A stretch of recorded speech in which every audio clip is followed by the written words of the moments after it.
আপনি মানুষকে খুন করে সিমেন্ট দিয়ে চাপ ইয়ে করে ওই যে ভৈরব নদীতে ফেলাই দিতেন। অযোগ্য আপনি একটু তদন্ত করে দেখেন আমার ওয়ার্ডে যে ওয়ার্ডে আমি তো পুলিশ করছে, আপনি দেখেন, আপনি নিজে তদন্ত করে দেখেন আমি সৎ না অসৎ। জীবনে দুইটাই বিয়ে করছি। দুইটা? জি। দুর্গাটা কে ছিল? দুর্গাকে আমি কাউকে চিনি না। চেনেন না কাউকে? এরশাদ শিকদার গ্রেপ্তার হওয়ার আগে এরশাদ শিকদারের সন্ত্রাস, হত্যা, নারকীয় তাণ্ডবের ভয়াবহতার চিত্র, শিকদারের হত্যা আর সন্ত্রাসের ব্যাপ্তি যে কত লোমহর্ষক এবং ভয়াবহ সে কথা প্রথম জানায় তার এক যুগের সহযোগী প্রধান দেহরক্ষী নূর আলম। এরশাদকে এই সময়ের সবচেয়ে ঘৃণ্য নরপিশাচে পরিণত করেছে। এরপর সবাই মুখ আমি পারবো না, আমি যাইতে পারবো না। হ্যাঁ, সবাই বান আমার বান্ধে ফেলাই দিয়ে আমার দুইটা হাত একটা কাঠের বাইর থইয়া একটা ডাল কাঠাই দিয়ে কাটিয়ে ফেলাইছে, তারপর পাথর দিয়ে আবার এই পাও এই যে ছেঁচে ফেলাইছে, পাওটা ভাঙ্গা আমার। তারপর সেইভাবে দীর্ঘদিন কষ্ট ক্লাস করতেছি। শুধু এই পরিবার নয়, খুলনায় এরকম অন্তত 60টি পরিবার আছে যাদের কান্নায় খুলনার জমি সিক্ত হয়েছে, যাদের আহাজারিতে খুলনার বাতাস ভারী হয়েছে। ভৈরব নদীতে এদের লাশ ডুবিয়ে দেয়া হয়েছে। এদের কারো স্বামী, কারো বাবা, কারো ভাই এরশাদ শিকদারের নির্মমতার শিকার। গলায় ফাঁসি দিয়ে মারছে, মারিয়া মাছের ঝুড়িতে গড়িয়া আগে বস্তায় বসছে, গড়িয়া মাছের ঝুড়িতে নিয়ে গেছে।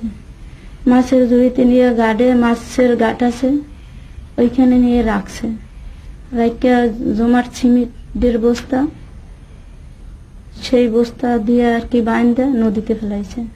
আসার পরে 25-30টার মতন করছে, কিন্তু তার মুখেই শুনছি যে 50-60-এর উপরে সে হত্যা করছে। সেই বরফ কল এখানে নিয়ে এসে হত্যা করা হতো প্রতিপক্ষকে।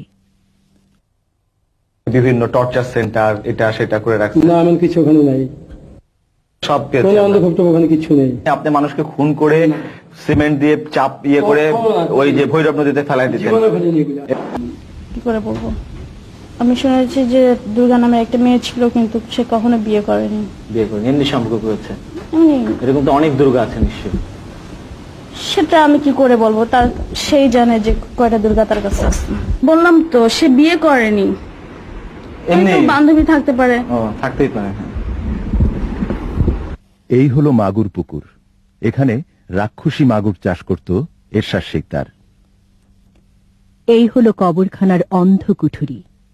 এখানে এরশাদ শিকদার তার অবৈধ অস্ত্র রাখত। বস্তুত 4 ও 5 রাঙাচোর থেকে আপনি কুলি হয়েছেন, কুলি থেকে আপনি মানুষের হাত কাটছেন, লুটপাট করছেন, তারপর নারীদের সম্ভ্রমহানি করেছেন। আপনি একজন ঘৃণ্য মানুষের অযোগ্য। আপনি একটু তদন্ত করে দেখেন আমার ওয়ার্ডে যে ওয়ার্ডে আমি তো পুলিশ করছে, আপনি দেখেন, আপনি নিজে তদন্ত করে দেখেন আমি সৎ না অসৎ। তো বললেন অনেক গণ্যমান্য ব্যক্তিবর্গ আছে, এখানে তো কেউ নাই বলে আপনার সঙ্গে একটু ইয়ার্কি করছি। আসি বললো যে কি হে মনির বাঞ্চ, তুই এত বড় সাহস হলে তুই আমার এলাকাতে তুই গার্ড ডাকলি। তখন আমি বললাম যে ভাই এখনো আমার সরকারের সঙ্গে কোনো চুক্তি হয়নি, টেন্ডার আমি পাইছি এটা সত্য, কিন্তু এখনো আমার সঙ্গে তাদের কোনো চুক্তি নামা হয়নি। হাত পা উগ্র করে দিতে হবে, লোকজন যা আছে সবগুলোরে পিটা। এর সাথে কি হয়েছে, আপনার মাথা খারাপ হলো নাকি? কি ব্যাপার, আমাকে কেন মারতেছেন? মারধর করার পরে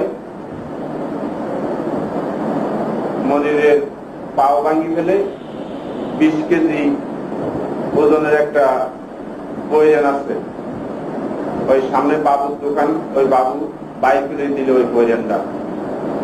এ দিয়া ফারুক জামাই, লিয়াকত লস্কর মনিরের পাও ভাঙি দিল গুড়ি গুড়ি করে, আর খালিদের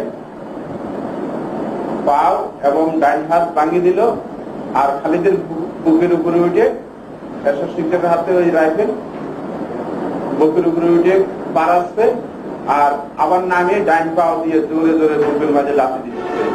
কি করে এখান থেকে আসবো, আমিও নিজে আমার পায়ে বল পাচ্ছি না।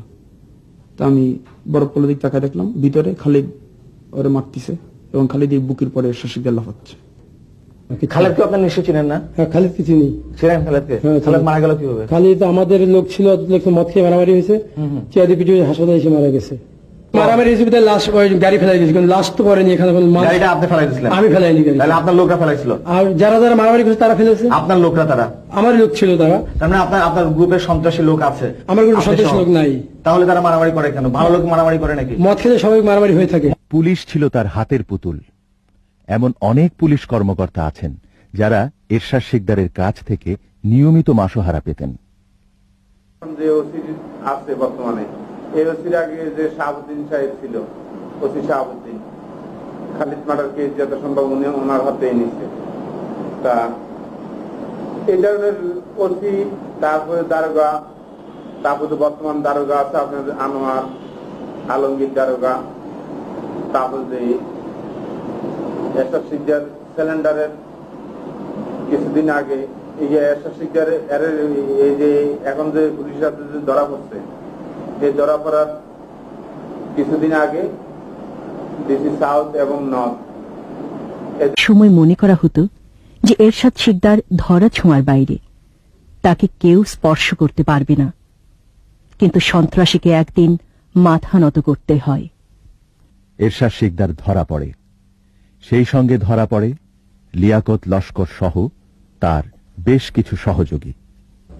তা আপনি অনেকদিন আত্মগোপনে ছিলেন? না, আত্মগোপন ছিলাম না। কেন? আমি ট্রিটমেন্টে ছিলাম ইন্ডিয়াতে। ইন্ডিয়াতে ট্রিটমেন্টে ছিলেন? জি। তারপর ফিরে আসার পর আমি সারেন্ডার করলাম। জয়নাল মার্ডার কেসে তো আপনি একদিনও অ্যাটেন্ড করেননি, তারপর শেষে আপনাকে অ্যাটেন্ড করার প্রয়োজন দেখা যাচ্ছিল, তখন আপনি সারেন্ডার করছেন। জয়নাল মার্ডার কেসে পুলিশ সমারোহ কেস করছে, তারপর আমরা আসামি হয়েছিলাম। তারপর আপনি কোর্টে প্রথমে অ্যাটেন্ড করেননি? আমি তো প্রথম পালানো ছিলাম। পালানো ছিলেন? জি। একটু আগে বলে ইন্ডিয়া ছিলেন, পালানো নাই আপনি? কখন? এই যে পালানো থাকলেন আপনি, পালানোর পর আবার সারেন্ডার করলেন কেন? বললাম আইনকে খুব শ্রদ্ধা করি। প্রথমে পালালেন কেন?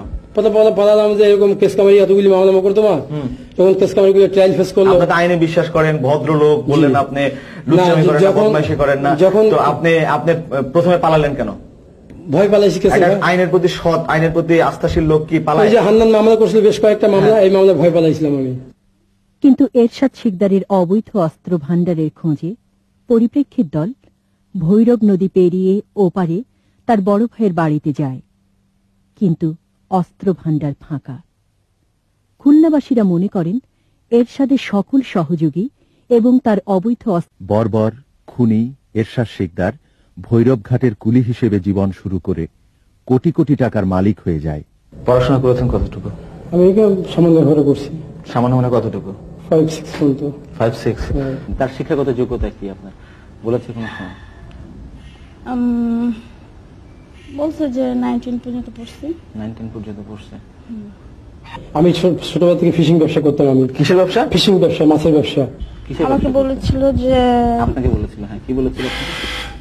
তার সে কন্ট্রাক্টরি করে, তার অনেক মার্কেট দোকান আছে মার্কেটে।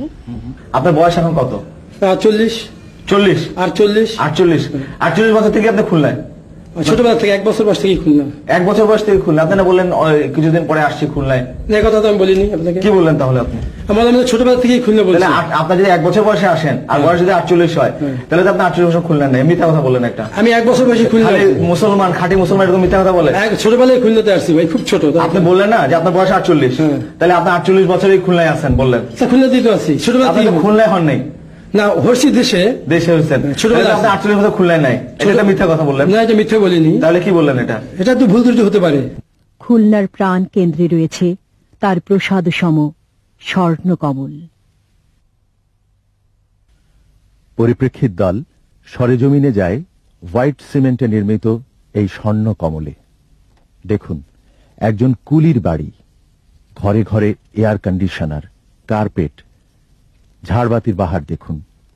একজন খুনি নরপিশাচের এই বৈভবের উৎস হল অবৈধ সম্পদ।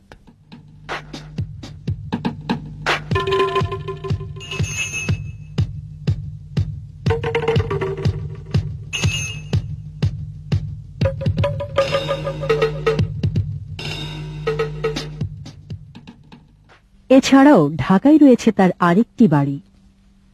পরিপ্রেক্ষিত দল এরশাদ শিকদারের একটি দুর্লভ ক্যাসেট সংগ্রহ করেছে। এতে বোঝা যায় কিভাবে আমোদ প্রমোদে কেটে যেত তার দিন। আমি তো মরে যাব, মরে যাওয়ার সঙ্গে সঙ্গে পড়ে যাবে কান্না কাজের ভিড়।